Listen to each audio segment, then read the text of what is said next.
The king has made a poignant return to public-facing duties.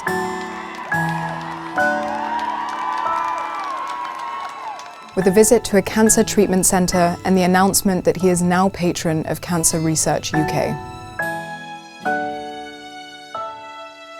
Following months of treatment for the illness, he looked enthusiastic as he plunged back into his public royal duties alongside Queen Camilla after his doctors advised he was able to do so in a cautious return. To onlookers, he appeared emotional as he took the hand of a patient at the Macmillan Cancer Centre and admitted that it was a bit of a shock when he learnt of his own diagnosis. It was a vulnerable and very human moment from the king about a disease that affects not only him and the Princess of Wales, but more than 3 million people in the country. And his visit to the Cancer Treatment Centre marked just the latest in the monarch's bid to raise public awareness about the illness and early diagnosis of it.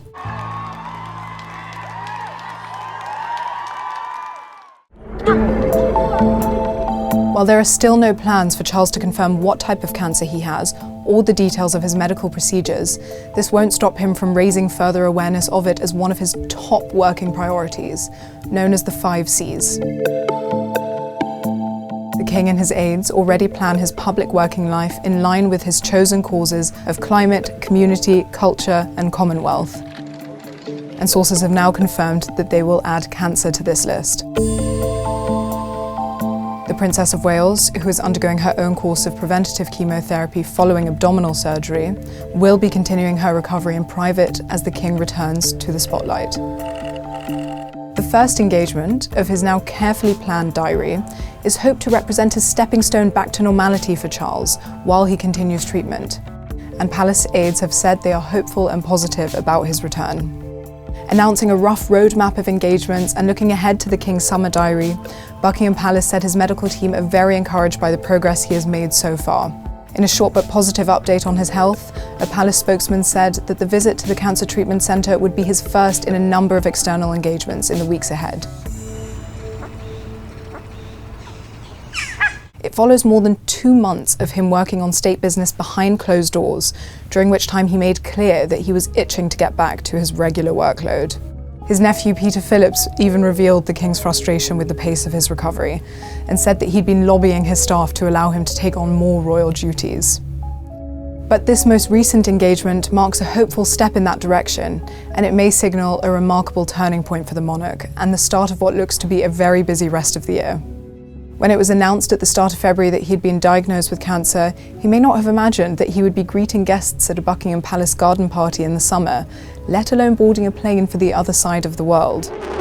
But just 3 months after the diagnosis, he's said to be responding so well to treatment that he's able to undertake a managed summer diary, and potentially an overseas trip come autumn.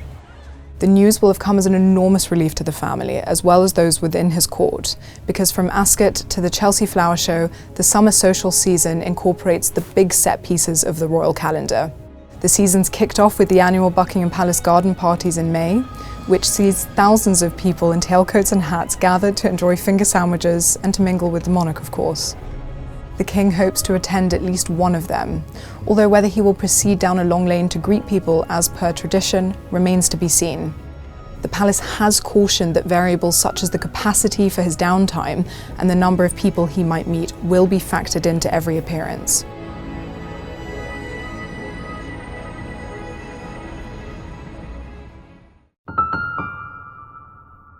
It is then hoped that the king will join the 80th anniversary commemorations of D-Day in early June, as events on both sides of the Channel will mark the anniversary of the Normandy landings. Shortly thereafter comes the monarch's official birthday parade, Trooping the Colour, during which he is expected to be the star guest to the relief of all concerned. His involvement in the parade, held on June 15th, may be adapted to see Charles able to take part while avoiding undue risk to his health. Options being explored include watching the pomp and pageantry from a podium rather than on horseback, as well as being driven to the palace in a carriage.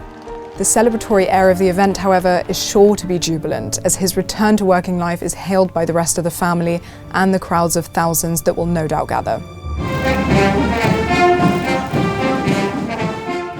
There is little time for rest though, as Garter Day falls just 2 days later, and it is hoped the King will take part in the procession and ceremony at St George's Chapel in Windsor. Then falls Ascot.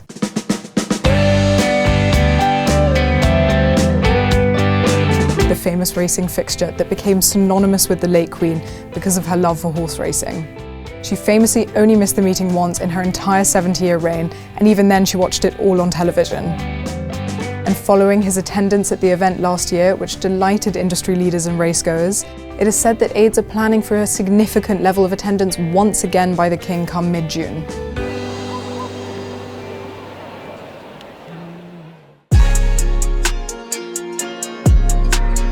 And at the end of this very busy month, the King and Queen will then be hosting the Emperor and Empress of Japan for a state visit at Buckingham Palace. This will of course include significant hosting duties, such as the ceremonial welcome followed by a state banquet. Come August, he's expected to retire to the Scottish Highlands for his annual summer break, where he will continue royal tradition by gathering the wider family together for their usual countryside walks, grouse shooting, fishing and picnics. He usually opts to remain there until around the beginning of October, interspersing his break with occasional engagements. And if his continued treatment goes to plan, he will be preparing for the first major overseas tour of his reign. For now, the palace is ploughing on with plans for a state visit to Australia this autumn, to coincide with the annual Commonwealth Heads of Government meeting in Samoa. The King is said to be hopeful that he will be able to make the long trip, but the plans have not been confirmed yet. Tentative plans are beginning to be made by his aides, but the schedule is likely to be scaled back, with the potential tour closer to 2 weeks rather than 3 in length. But with this packed summer diary approaching and a significant tour on the books, the King appears to be on an upward trajectory after a grim start to the year that one wouldn't wish on their worst enemy. It is clear that he intends to show the world by example that it is possible to lead a full life while having treatment for cancer, not just after it. As a palace source told the Telegraph, cancer can be a scary word, but it doesn't have to be a scary experience. Royal Insight is a fortnightly video output by the Telegraph, where we give you our insider knowledge and analysis of the main royal stories. If you have any topics you'd like us to cover, please let us know in the comments section below, and visit our website for more royal content, news and analysis.